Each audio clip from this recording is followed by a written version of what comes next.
Hi, today I'm going to talk about the meaning of nationalism among the students.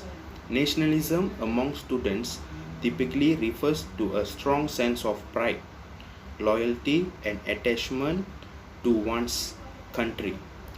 It often involves actively participating in or supporting national events, traditions, and values. Students may engage in patriotic activities, contribute to the betterment of their country, and advocate for its interests. However, it's important to note that nationalism can have various interpretations and implications, ranging from positive patriotism to potential executivity or division. Here are some meaning about nationalism. The first one, cultural identity. Nationalism fosters a shared cultural identity among citizens, helping them connect through common traditions, languages, and historical experiences. Second one, patriotism.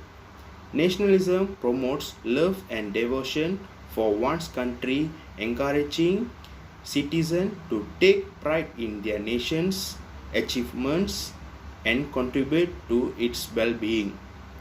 For the third one, unity and solidarity. It can bring people together, fostering a sense of unity and solidarity that transcends regional, ethnic, or religious differences. For the fourth, symbolism. National symbols such as flags, anthems, and moments play a significant role in expressing reinforcing nationalistic feelings. Fifth, challenges and concerns.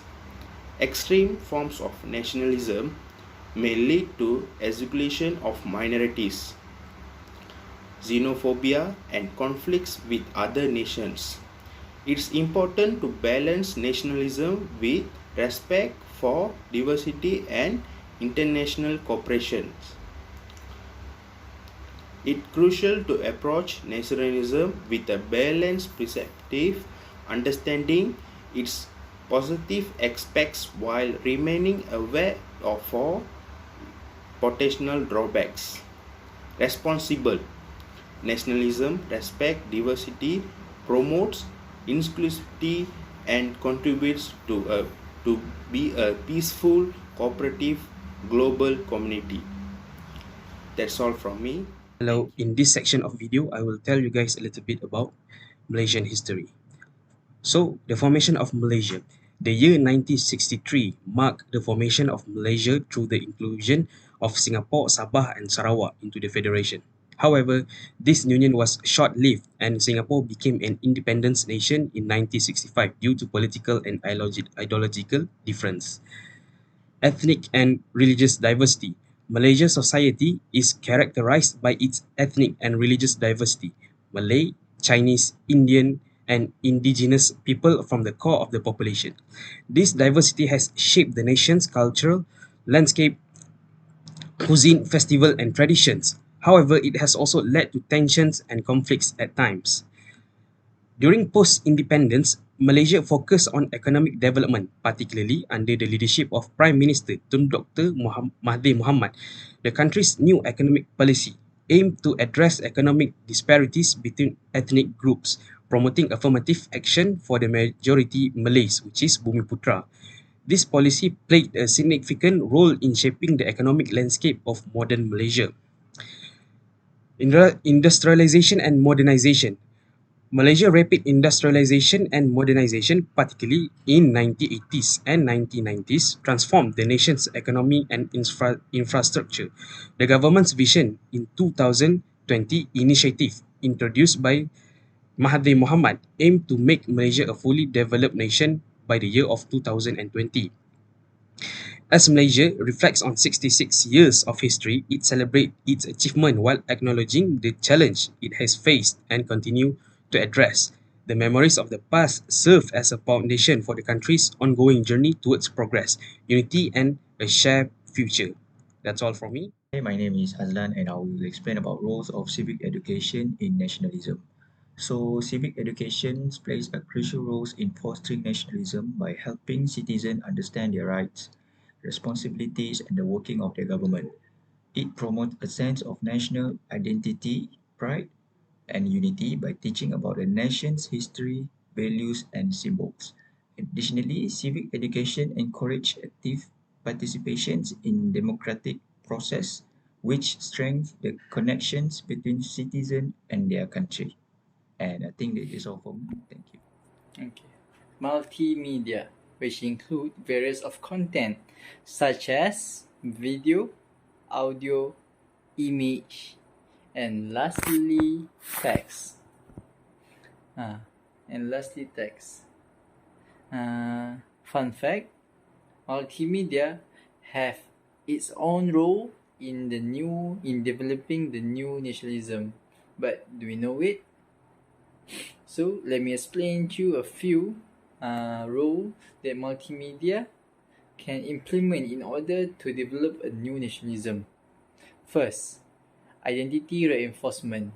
Multimedia can be used to emphasize and reinforce a sense of national identity and pride. Nationalistic symbols, historical narrative, and cultural imagery can be widely disseminated through multimedia platforms, creating a sense of belonging among citizens and promoting a shared national consciousness. The second, selective messaging. Multimedia enables the selective presentation of information, allowing nationalist movement to highlight specific aspects of history, culture, or current events that support their agenda. This selective framing can shape public perceptions and reinforce nationalist ideologies. And lastly, emotional appeal. Multimedia has the power to evoke strong emotions.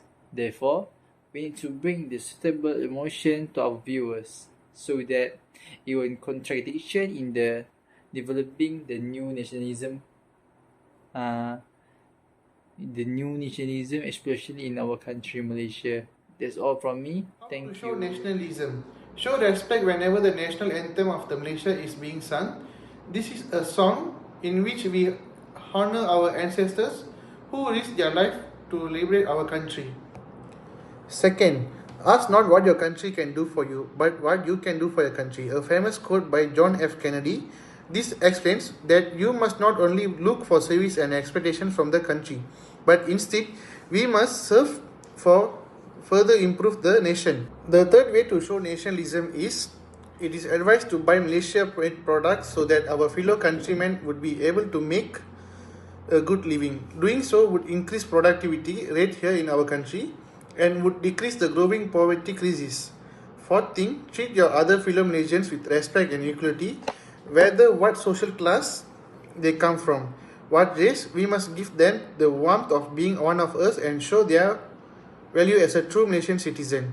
The fifth way is obey the country laws. This is one of the most important because you can be a role model to others. We must freely agree to the correct and good laws, since this can shape up our society into a more decent one. Sixth way is be a decent person. Don't lie, don't cheat, be hospitable, always choose the right path. When outsiders or foreigners witness such, they will realize that being a Malaysian is something worth being proud of. Live up the good traits that distinguish Malaysia from other races. The seventh way is choose the right leaders for the right job. We must make sure that they are responsible for leading this country properly and would not lead to corruption. When we choose our leaders during the election, we are holding the fate of our country in our hands because leaders will change the country, which can be good way or bad way. The last one, put your heart in everything you do in your country. Without the love, there is no meaning. Everything stated here above will not work if you do not have love for the Malaysia. This is the most important value in nationalism. Love your country and support it in every way you